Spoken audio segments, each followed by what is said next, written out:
Hello and welcome to the Talking Locks with Locitude podcast. My name is Ade Balogun, and today with me I have Promithious in the chair or on the chair, and we're going to be having another chair Convos series. Promithious, welcome. Thank you. Okay, it's been a couple of years, right? Or a year and a half? Yeah, about a year and a half, yep. About a year and a half since you found me. So let's start with, why did you decide to get locks in the first place? So I moved here to the DMV area about 9 years ago. And I've always, had my hair permed. And it was just very difficult to find someone to do my hair consistently. Because I don't like to go from stylist to stylist. I like to be consistent and stay with the one person that I'm with. And in the DMV, most women are natural. That's interesting. Yeah. So my hair has always been very long. It was to my shoulders when I first got here. But it was a perm. It was a perm, right. And so finally I just said, I'm going to cut it all off and let it grow out. So I started wearing braids. I wore braids for about 2 years with no perm. And then I cut all the perm out. And it was about 2 inches long. And I just continued to wear braids. And then finally I was like, I'm going to just get locks. So did it feel like the environment is what actually made you go natural? So in my family, I have a long line of women that are locked. And their hair has been locked for 20, 30 years. And I've always thought it was so beautiful, but I was just very scared to do it. Where was the fear coming from? Was it acceptance, work, or just how it looked? Well, I've always admired it. I've always thought that locks were really beautiful. It was more, once you do it, this is final. So that was, am I going to stick to it type of situation. And so now it's almost been 2 years. How do you feel? I wish I would have done it sooner. I love it. I love it, love it. Okay, so for those listening, Promithious has microlocs, I think over 200, somewhere between 200 and 250? Yes. Thereabouts. So she's one of my outlier clients because I don't really do the tiny ones. Okay, so let's see. How did you find me? I had been searching, asking one of my colleagues, her boyfriend went to you. Nick. And you were underneath their building. Yeah. And he spoke very highly of you, how you were so good. And I was like, I can't get in. She's booked. And so finally I was able to get in. And the rest is history. Well, I'm happy you found me. And I think it's been a pleasure knowing you. You also. So far. I moved. Yes. From Maryland all the way to Virginia. And I know you just said that you like to stick with one person to do your hair, but is that drive worth it? Absolutely. Usually it takes about an hour to an hour and a half. Yeah. If you weren't, I wouldn't take the drive, but I can't see anybody else doing my hair. I just cannot. So honored. I cannot. Okay. One of the favorite things I've learned about you in the past year and a half is that you're married to a Nigerian. So you've become our Nigerian sister. So how did this Nigerian brother sweep you off your feet? So my husband and I actually met online. And our stories are, I was a single mom who my son did not know or have any communication with his biological father. And my husband was a single dad of a boy who did not know his mother and have any communication with his biological mother. And it was really funny how our children would say separately that my son wanted a dad, his son wanted a mom. And so we dated, but we never let the children meet each other until we decided to get married. Okay. He said that he knew before I did, because at first I was like, I don't know. But yeah, well, I know the Nigerian men know how to. Very persistent. Yep. I would tell him all the time, you are too pushy. Well, just very persistent. that's Yes. how we do. Okay, and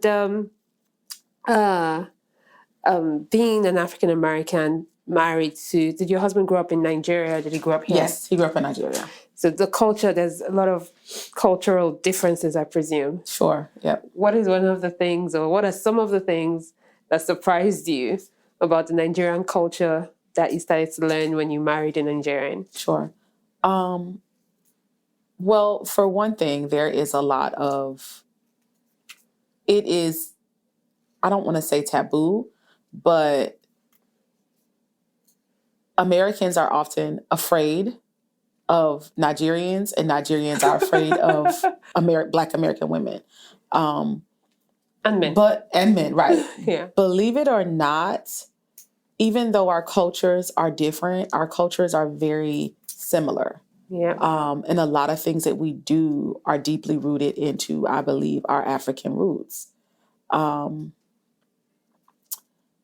there are some differences. When you have an event, the whole village has to come. So if it's 500 people, it's 500 people. There's no such thing as no one is not invited. Yeah. So that is different. Or like an invitation. Sure. It's just an actual open. invitation. It's just like you just send out the flyer and everybody can come. No RSVP required. Nothing. So I've gone to, many times my husband has been going to a baby naming ceremony, and I'm like, well, whose baby is it? I don't know. Like, so why are you going? Why are we going to this event? But yeah. Just okay.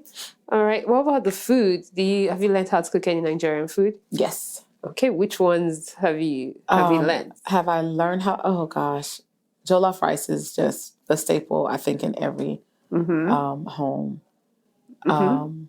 My husband is a really good cook, so he cooks alongside me. Okay. But I think I like everything. I do not eat gari. It's just, I don't like it. The eba, or drinking it, or I mixing cannot. it with things. Gari has, no versatility. To me, it's just like, it's a filler to fill up your stomach. We'll just call it cassava flakes. Yeah, I don't like it at all. I can't get into that. But everything. Okay, so you eat food. The spices are a little bit too much for me. Like, we have to do just 2 peppers. My husband comes from like doing 5 or 6. Yeah, 7. And I feel like that's death. But that's one of the differences that I can't. Okay. The spice is a lot. How has your kid embraced the blended family and the food and all of that? Sure. So when my husband and I got married, my son was 13. He's 17 now. So he's a teenager, and teenagers are just on their own. Like, he doesn't want to be bothered. But when he was 13, he wanted all of the Nigerian food, just everything. So now he's just a teenager, and sometimes you don't like teenagers. So,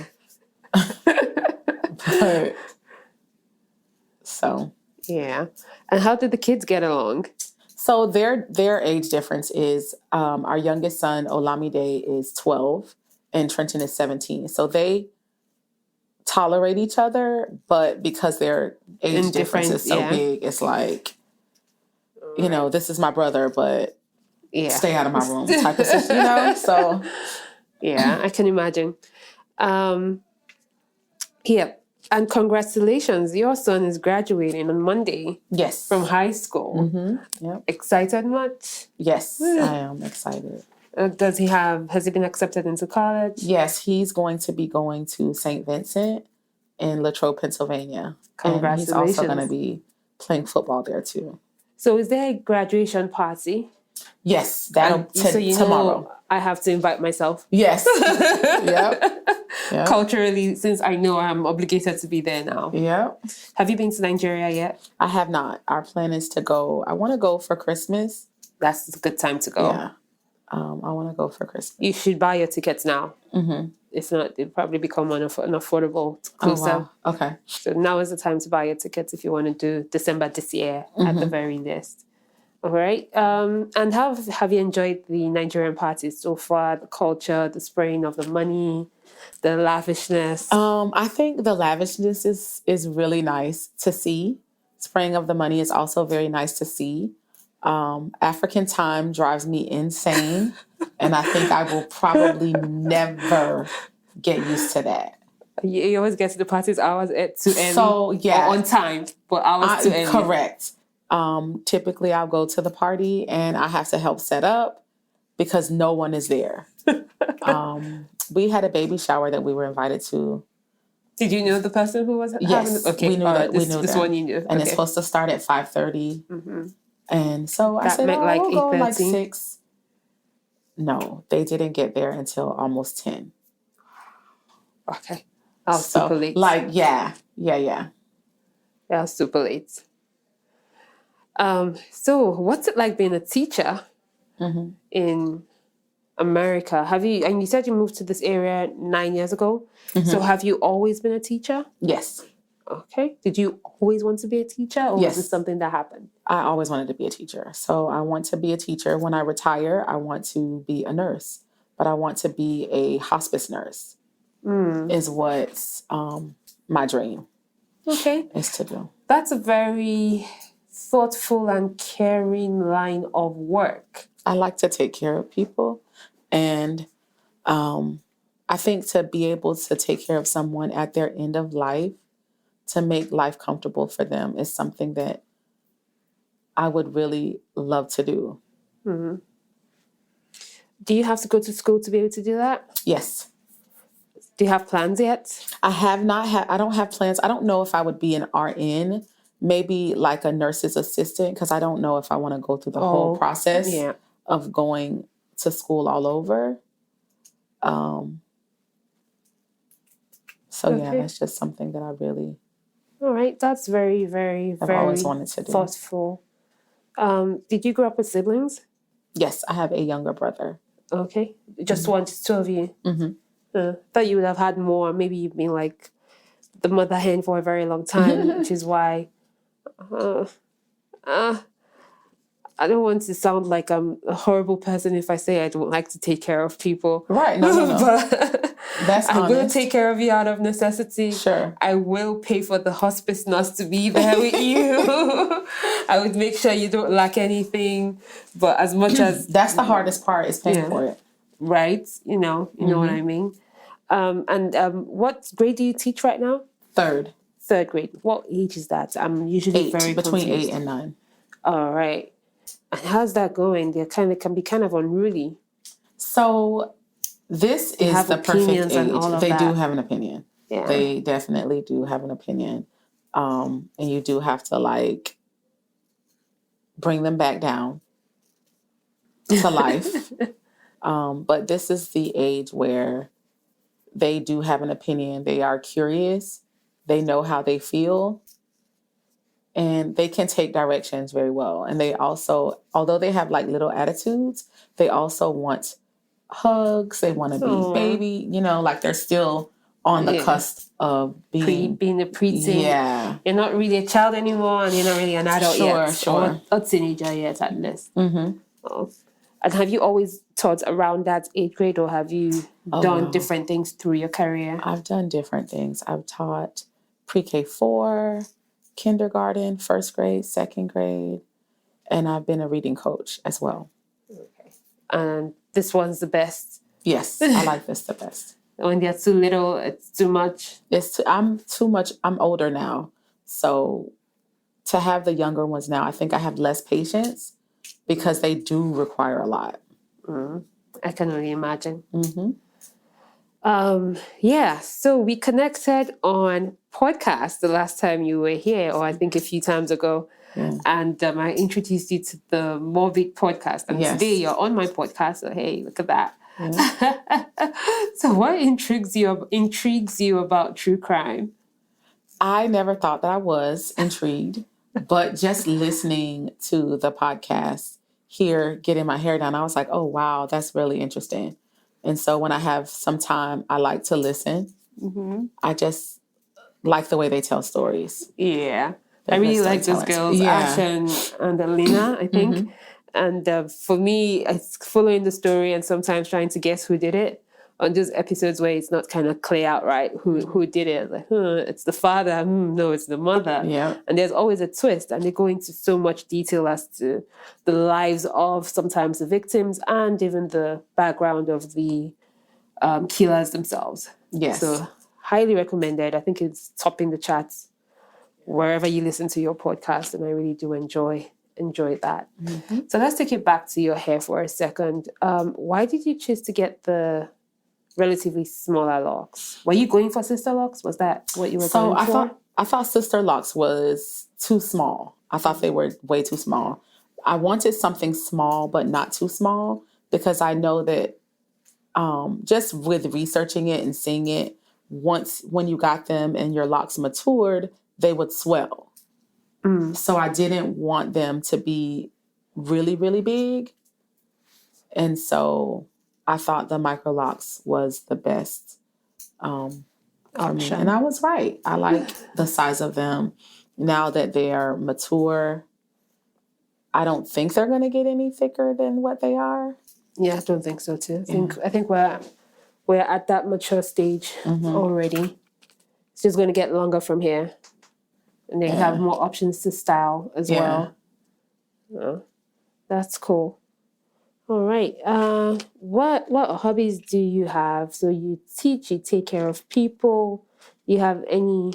You listen to Morbid when you have a time. That's probably what I'm doing now. Reading was my really big hobby, but I haven't really had time now that I'm a wife and a mom. But my first love, I love to take care of people. And I think food is my love language. So I like to feed people. So I just like to cook and feed people. I feel like you've given me several invitations to come to your house, like just in this conversation. There's a graduation party coming up. You like to cook. You like to feed people. I don't like to do any of those things. Wow. So I could possibly become that one person. Still speaking about your hair though, I remember the first time you started your locks. What was that experience like?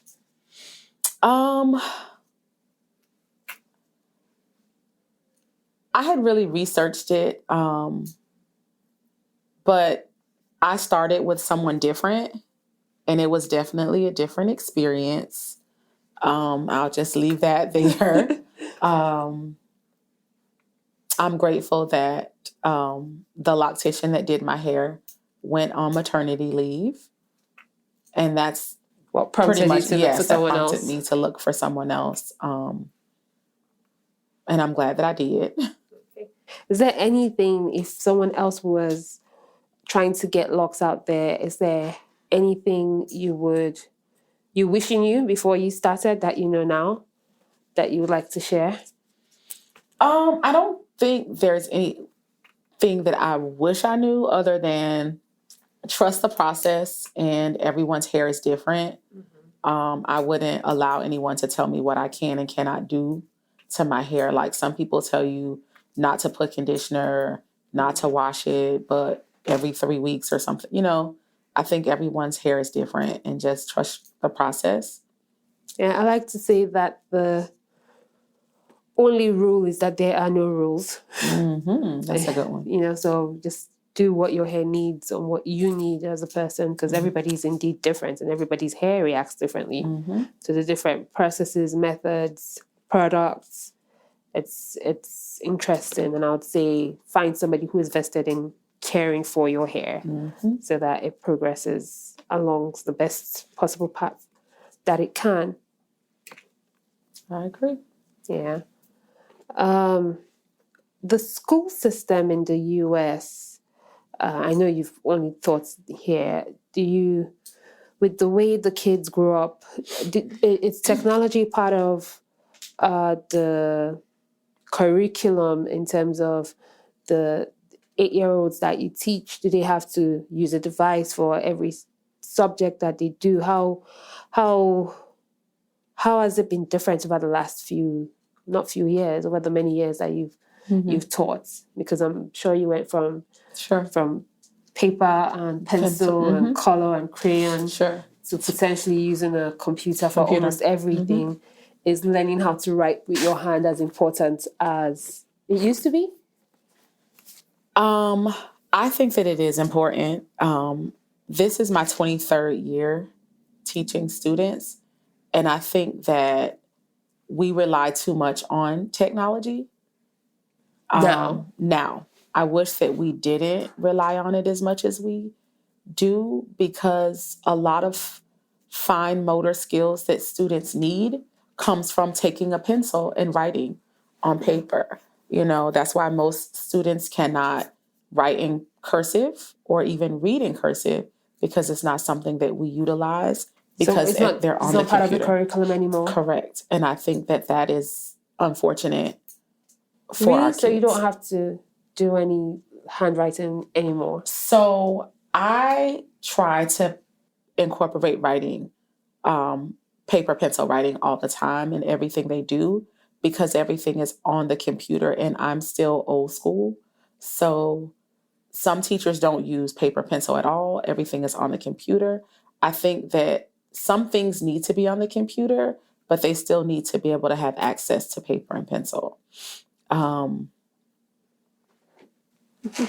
watched something on Netflix that was futuristic, and it was a foreign language.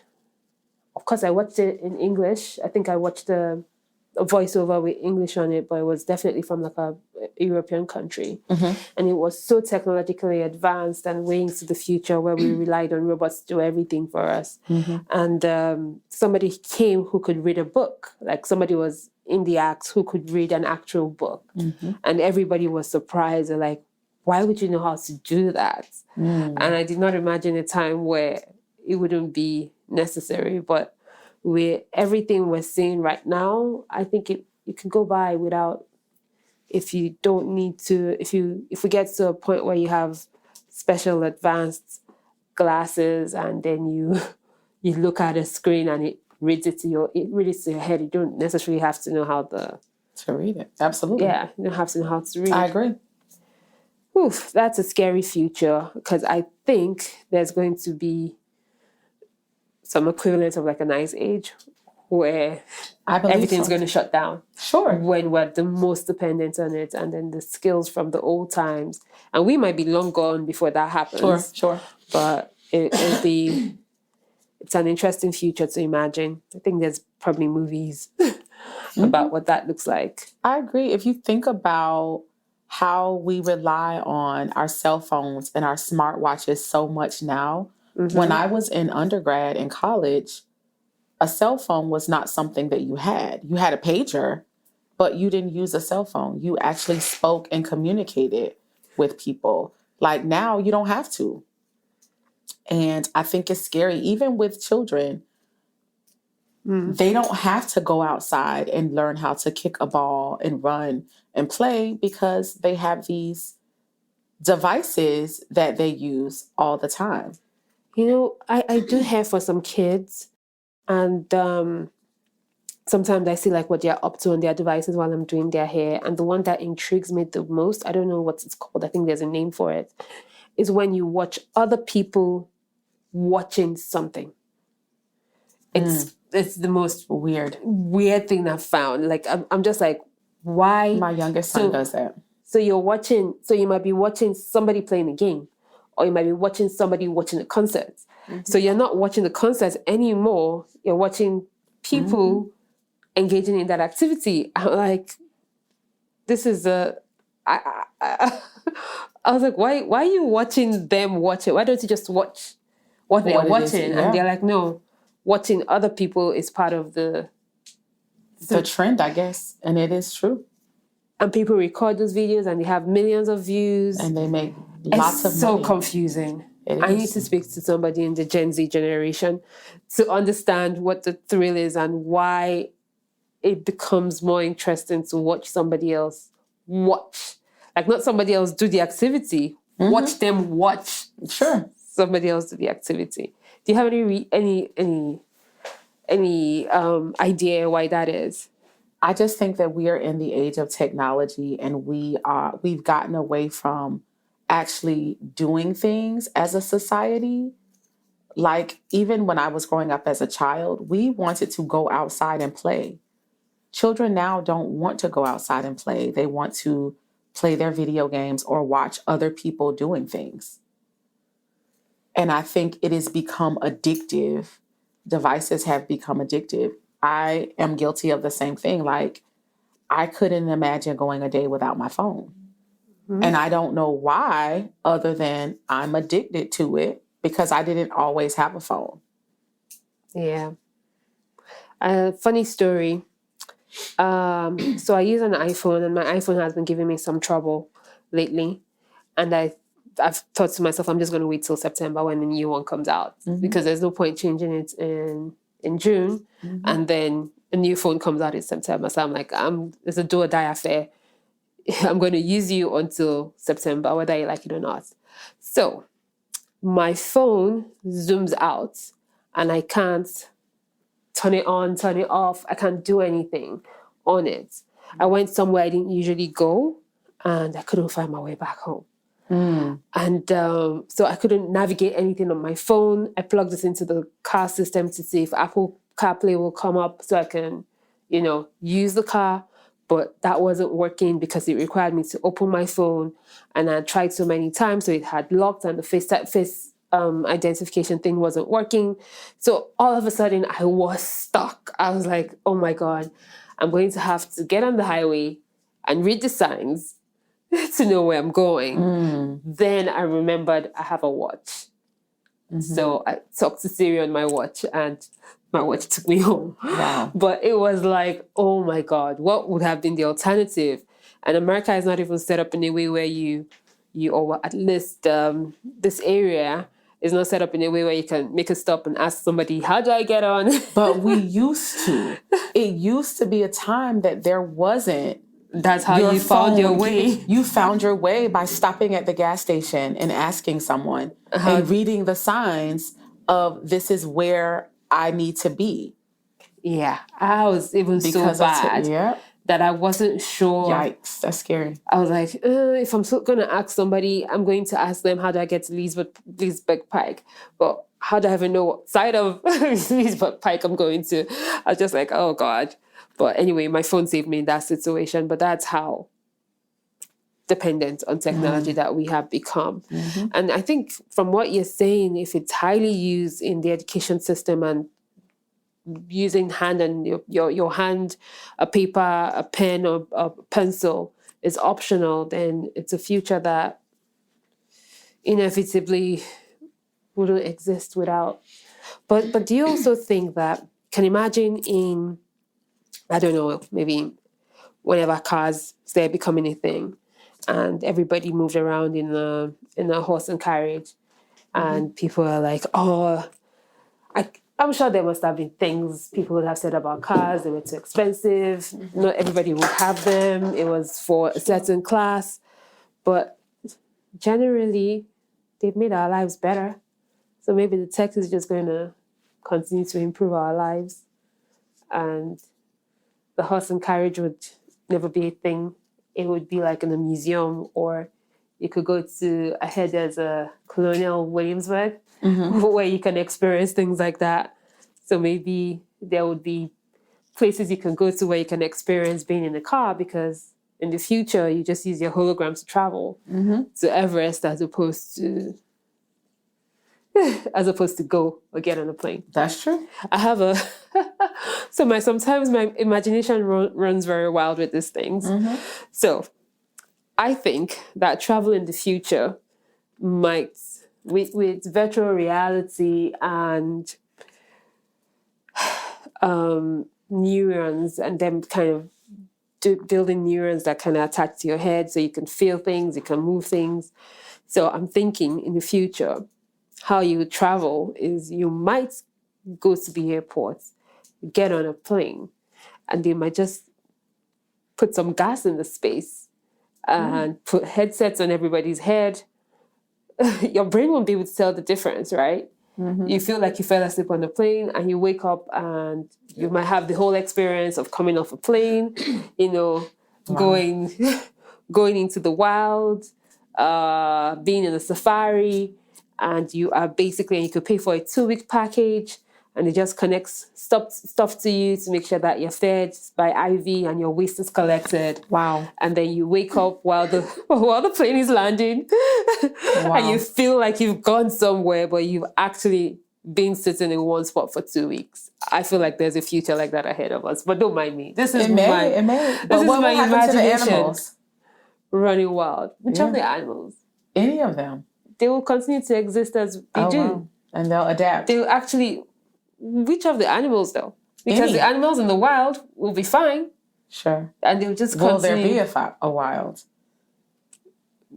If we've killed everything to be able to build whatever. If we're going to use... Everything's going to be gone. I don't know. Oh, anyway, this is my imagination just running wild. Just really running wild. I hope... It's a possibility. I love to travel, and sure. I don't even know what made me start to think this way, but I was like, what if every time you get on a plane, someone just gasses you out and you think you've gone somewhere, but you've literally been sitting there for some time. Wow. I was like, that is not impossible. That could be like some classified government secrets. Nobody knows. Am I living in the Matrix? But yeah. I agree. Wow. Yeah. That's interesting. Yeah, hopefully it doesn't happen. That would be a good movie. Yeah? If it hasn't been made already, you'll be surprised. Interesting. Somebody maybe made it. Maybe I watched something and that's where I got it from. I don't know. Who knows? Anyway. So having a teenage son and navigating technology and having a 12-year-old going on 13 year-old as well, what are the ways you try to have a sense of balance with the tech, with the pace that the world is moving? Is there a balance, or is it a lost cause? You just have to, if you can't kill them, if you can't beat them, you join them. I am not tech savvy like my children are at all. So when I need something, of course, they have to be the one to help me navigate it. Our oldest son, Trenton, didn't have as much technology available to him as our younger son, Olamide. So that is a good thing, that he was able to be a child when he needed to be a child, and it wasn't so much technology.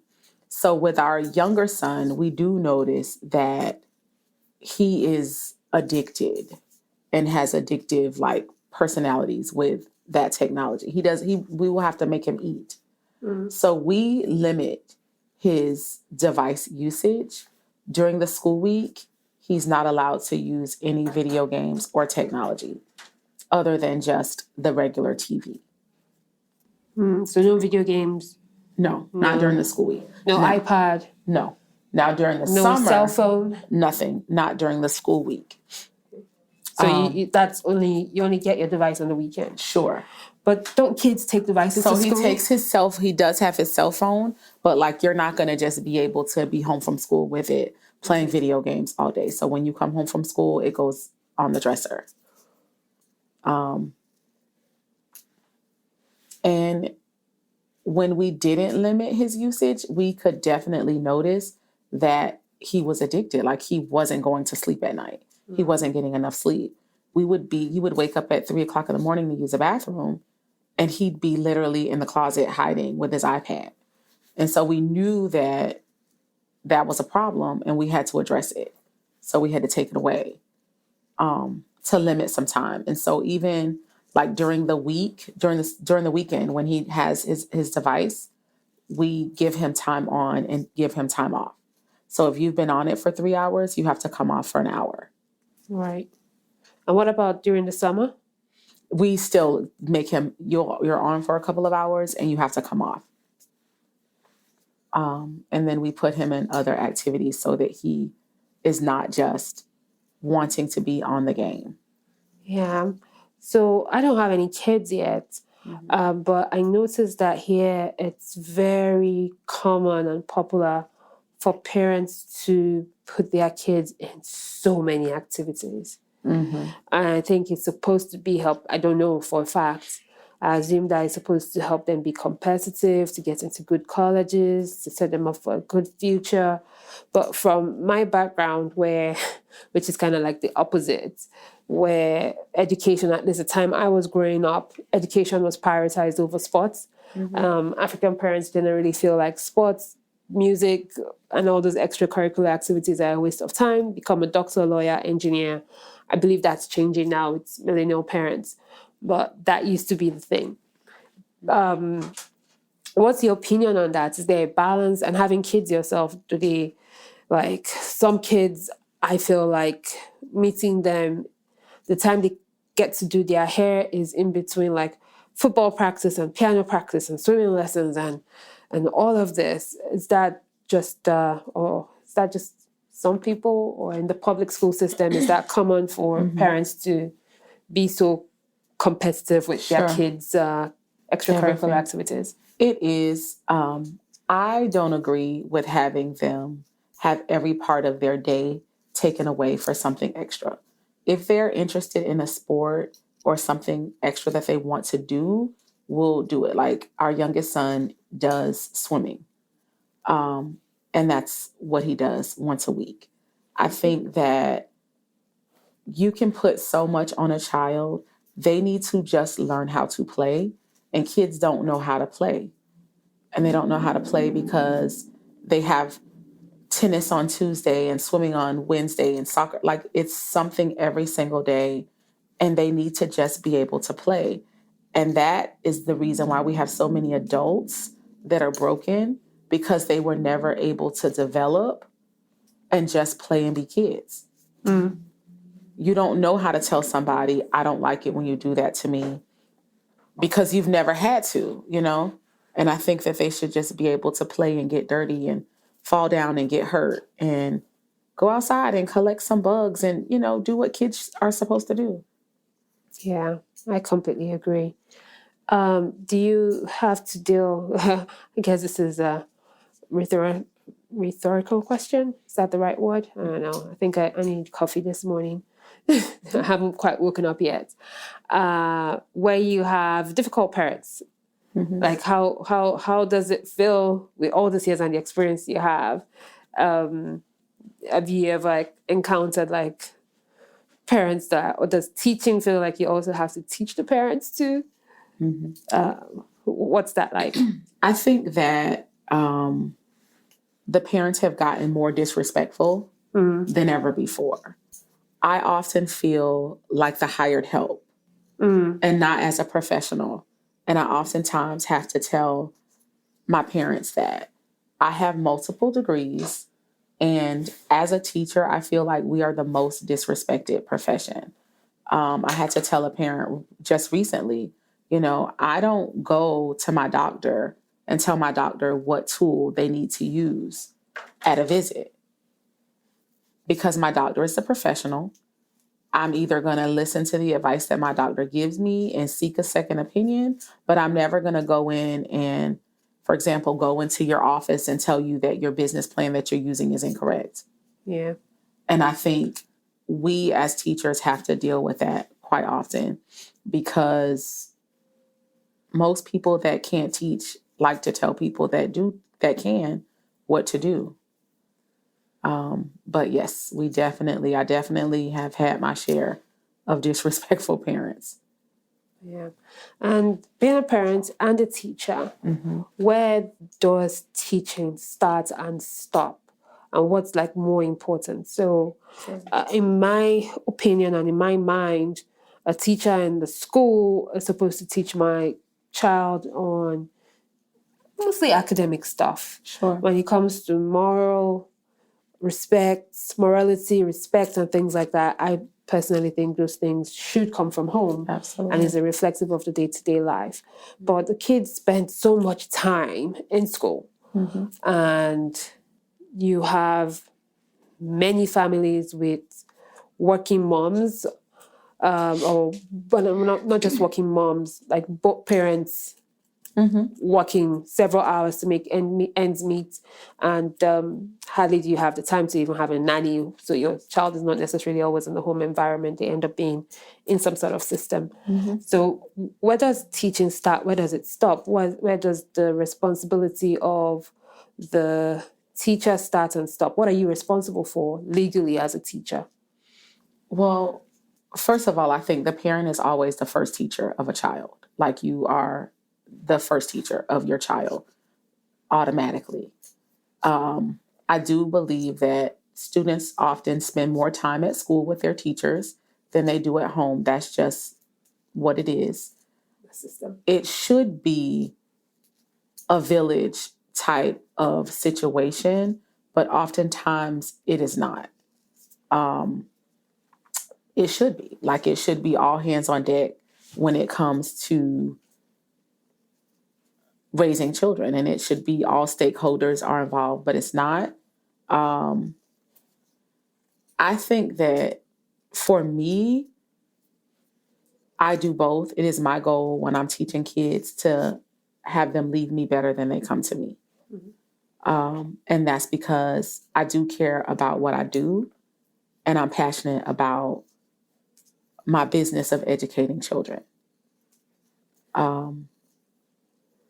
You do have to be careful when it comes to Morality, because because it means different things to different families. Absolutely. Some families, it's different. And so I just believe in teaching my students how to be kind and what kindness looks like and feels like. And it starts with how I speak to them. I speak to them the way I want them to speak to me. Yeah. I don't answer them what, because you're not going to answer me what.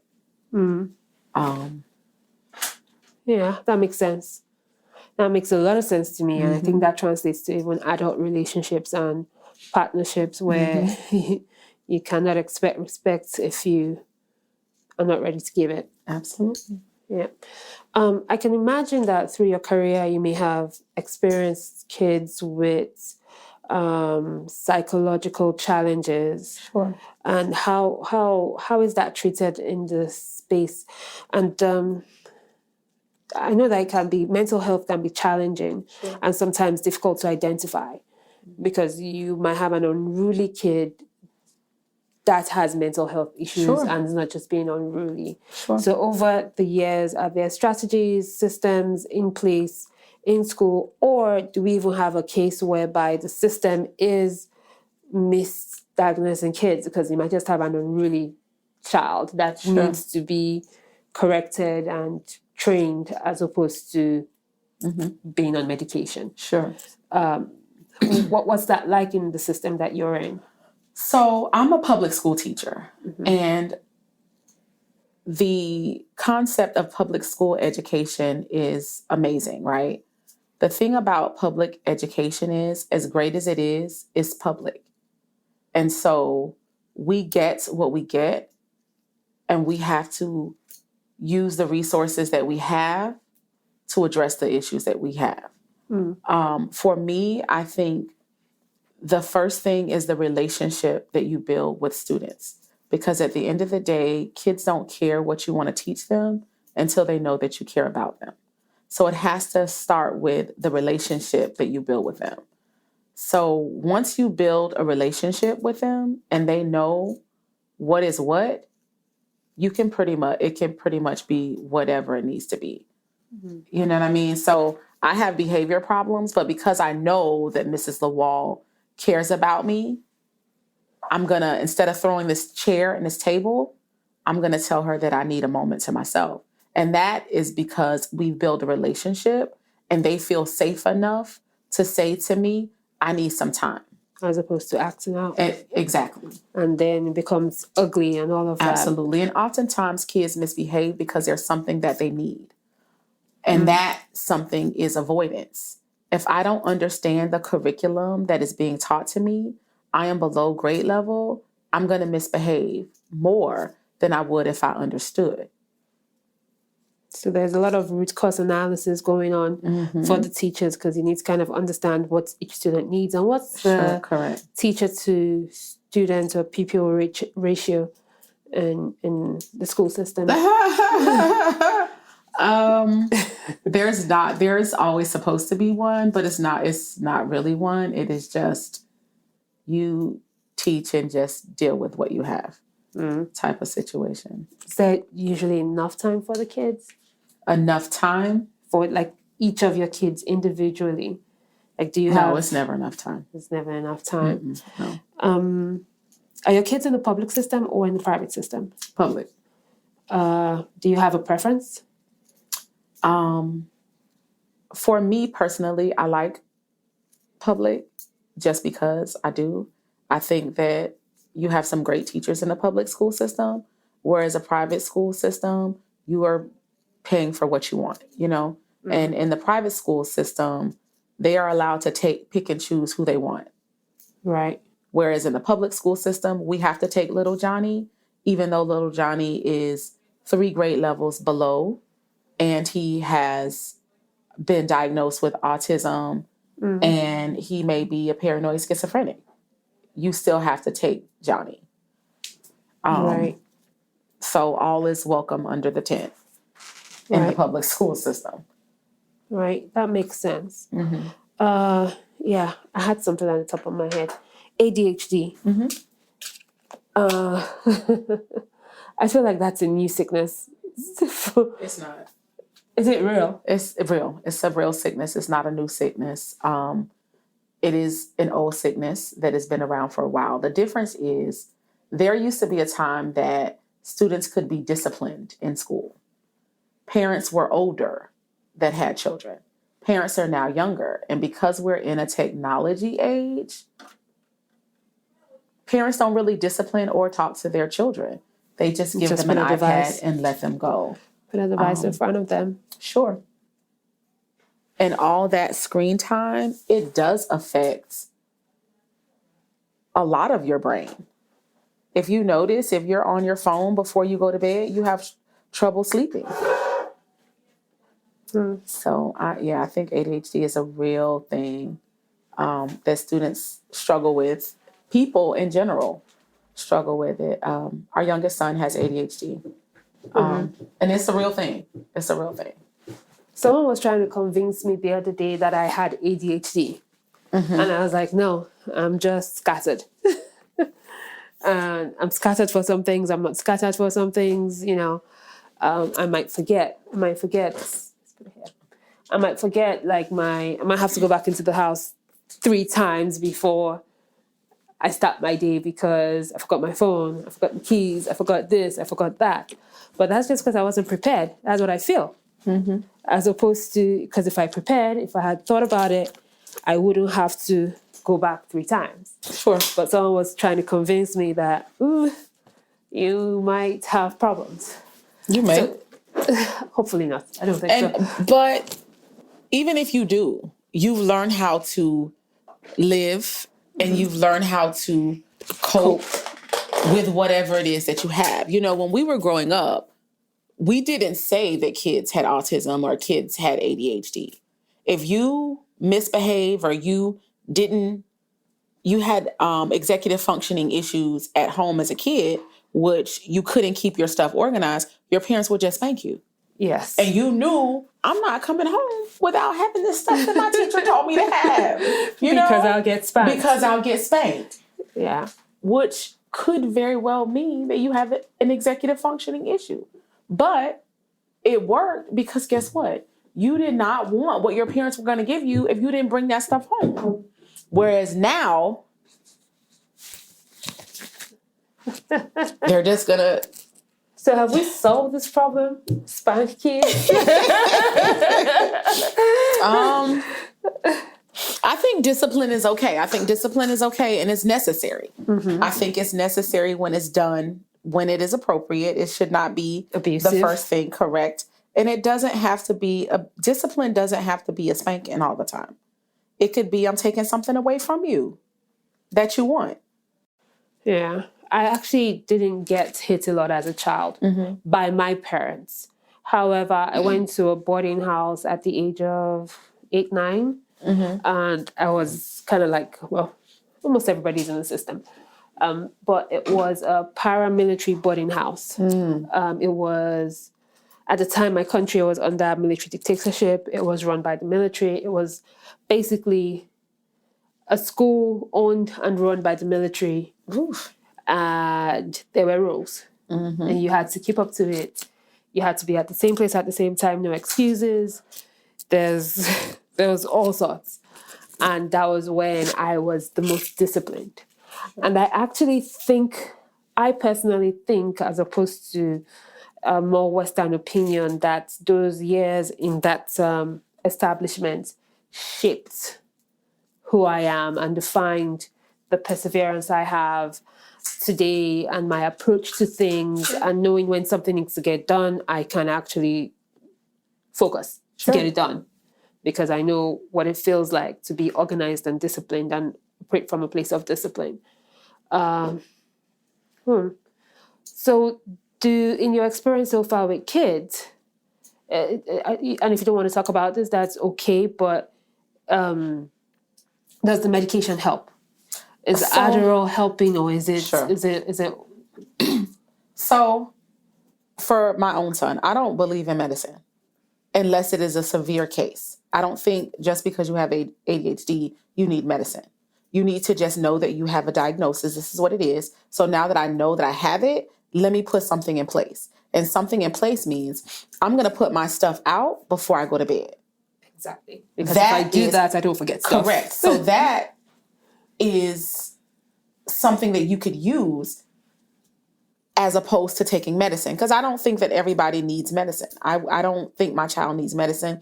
I won't give him medicine. Now that we know what it is, we know the steps that we need to take to make sure that he is organized at school.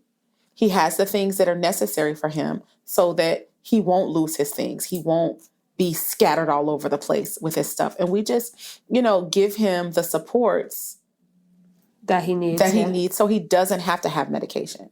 Okay. I agree with going to a very strict school and having order in place. If we didn't have laws, then what would happen? It would be anarchy, right? You don't get to just go driving your car as fast as you want and not stop at the red lights or stop signs. What would happen? So I think there should be some order in order for us to be in a civilized society. Yeah, I agree. I agree with that. And I can imagine that might be difficult to achieve with the public system. Sure. Considering it takes account into a lot of things. And Maryland is where you teach, right? I teach in D.C. Oh, you teach in D.C.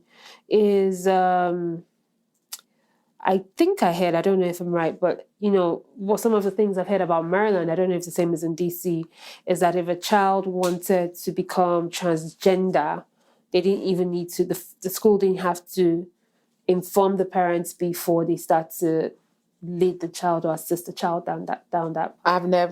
I hear people say that all the time. I've never heard that you could lead someone down the road of being transgender. If a parent has come to the school and said, my child identifies as they're non-binary, you would respect, and just call the child they. I'm not saying that I agree with it because I feel like children are developing. Yes. And I think that they don't know what they want to be. They might want to be a unicorn. I'm almost 40. I don't even know what I want. Sure. So kids don't really know. The schools don't make the decision. The parents make the decision of what happens with their kids. But we do, as young as elementary school, we have students that are transitioning. So a girl as will be young as elementary school. Yes. Isn't that a mistake? I know you don't make the laws, but I'm just like, how old is elementary school? They start as early as, we have some kids that are 3 in the 3-year-old program, and they go up to 5th grade is 10 years old. So it's very, very young. So, okay, that's kind of like the equivalent of primary school in Nigeria. And you allow a child who is 6 or 7 begin a process of a decision, a major decision, when they can't even drink, drive. Sure. I agree. That's exactly what it is. For me personally, I feel that as an adult, you should be able to make the decision that you want. If you choose to transition into you don't identify as anything, that is a decision that you have made as an adult. I do not feel that everything needs to be put on children. I think that they need to be children, and we need to allow children to be children. Yeah. And stop over sexualizing our kids. And I understand, and DC is one of those, Very what liberal. they call it, liberal.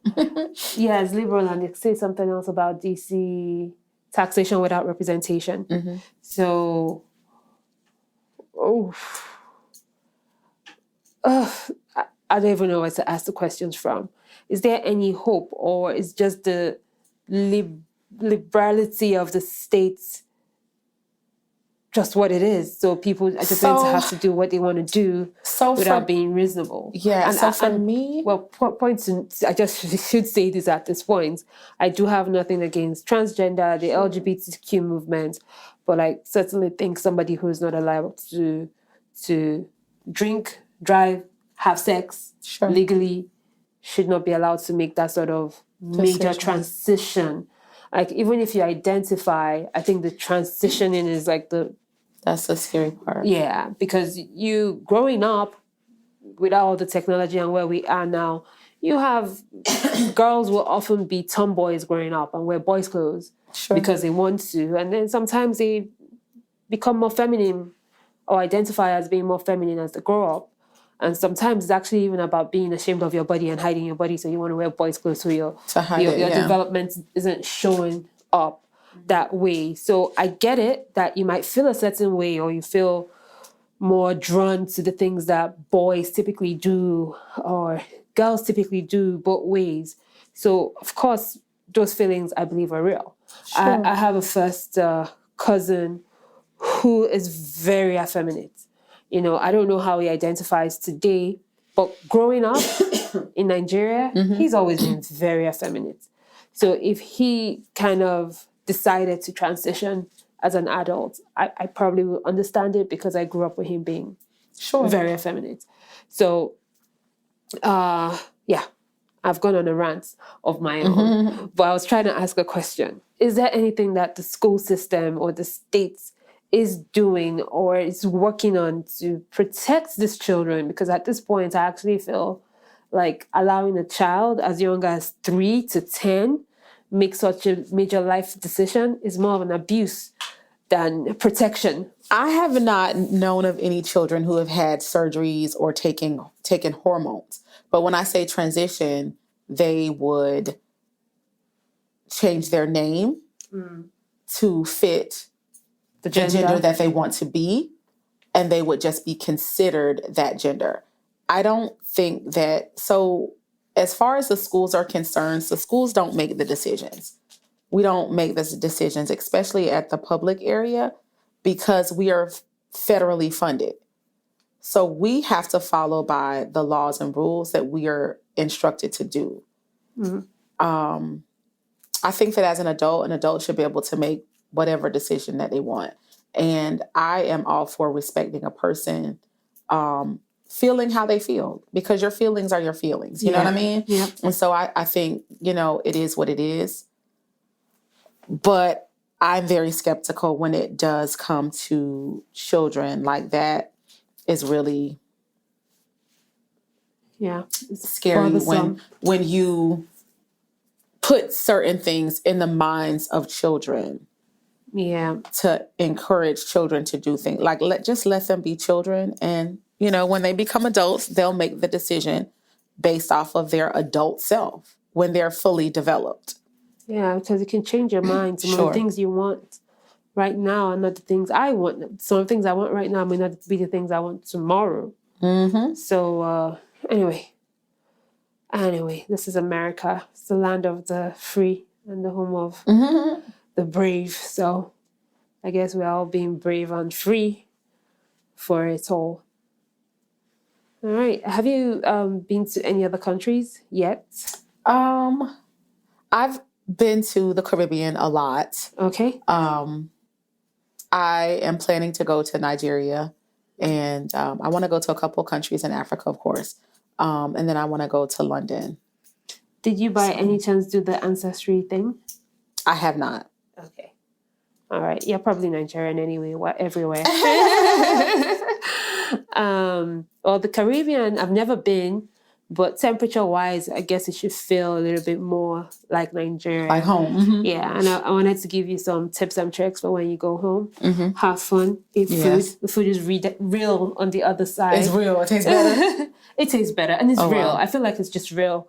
Having grown up on the other side, you know how you get to the grocery store here and all of the food is very consistent? Mm-hmm. Our food doesn't look like that in the markets. It's very inconsistent, except if you're buying the GMO stuff anyway. Mm-hmm. But the tomatoes all have different shapes and sizes as opposed to everything being almost even and perfect and engineered. Mm-hmm. So the food is real. It tastes better. It's good. There are a ton of... Are you going to be in Lagos, do you know? Probably all over. Okay. But Ibadan is where my husband is from. Yeah, I don't know much about the city of Ibadan. It's a few kilometers from Lagos. You could get there in about an hour. The roads are really good. I was in Nigeria in January. The roads are like, wow. Okay, that's between Lagos and Ibadan. But well, Lagos is my home state and where I grew up. So let's just put out some word for Lagos there. The food is good. The beaches are good enough, but you should go to a beach. That should be fun. I like Takwa Bay personally. Mm-hmm. You get to it by boat. Okay. Like a 15-minute boat ride from the island. Okay. It's nice. The Atlantic feels more treacherous on that side than on this side. Okay. From my experience from the Virginia Beach, just felt like Virginia Beach was a lot calmer. The Atlantic on the other side is a bit more rough. So the bay is just the bay off the beach. Mm-hmm. So the waves are calmer. It's usually a nice hangout any day of the week. It's nice. There is, if you're interested in arts and crafts, there's a market called the Jack on the Art Market where you can find stuff from paintings for very affordable paintings. It will cost you more to frame the painting when you get to America than to buy the painting itself. But you can get some really nice art decor, wood, carvings, if you want to carry that kind of stuff back home. But really interesting stuff. I would advise that you make sure that whatever you're buying, the wood is treated because it will be flagged by immigration on this side if it's not. So if you're interested in wood carvings, you can get nice beads. You could get some precious stones as well at that market, like birthstones that are mined up north in the country. Restaurants are great. If you're going to be there in December, there will be concerts. There will be concerts like every night of the week, probably multiple in one night. You should go to one of those concerts and have fun. Just have fun. Yeah. Enjoy the traffic, enjoy the madness. We drive crazy. I'm sure. We drive crazy. And before I wrap up here, I would say a story that I shouldn't say. So I've been driving since I was 15. One of my older cousins, Tony, taught me how to drive when I was 15. And I didn't have a license before I came to America. So to get a driver's license here, I had to take the whole program.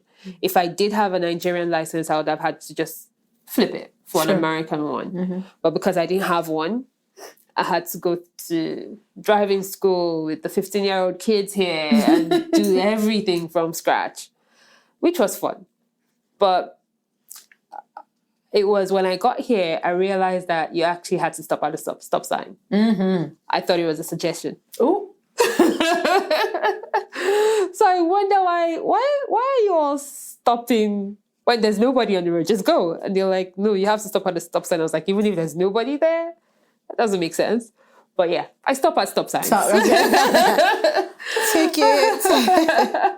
I stop at stop signs, but we drive crazy. We don't give way to traffic on your left when you're on the roundabouts. It's just first come, first serve.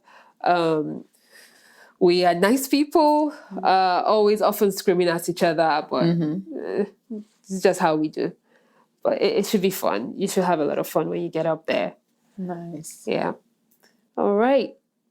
Any final words before we wrap this up? Can you believe we've been talking for over an hour? Wow. All right. I guess we touched on a few things. We talked about the school system. We talked about how fabulous it is to be married to a Nigerian. You don't need medication for ADHD. You can cope with it. Yep. So it is real. So maybe, I think it was just 2 days ago, actually, one of my clients was really trying to convince me that I had ADHD.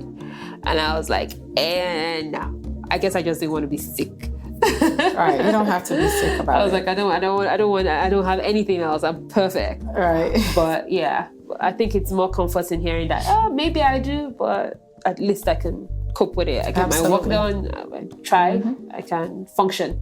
Yeah. I'm functioning, right. High functioning potential ADHD patients. All right, this has been fun conversation. Thank you so much. Of this course. time, we're probably going to listen to a morbid podcast by the end of your hair appointment. Nice. I think I've been taking my time this morning, actually.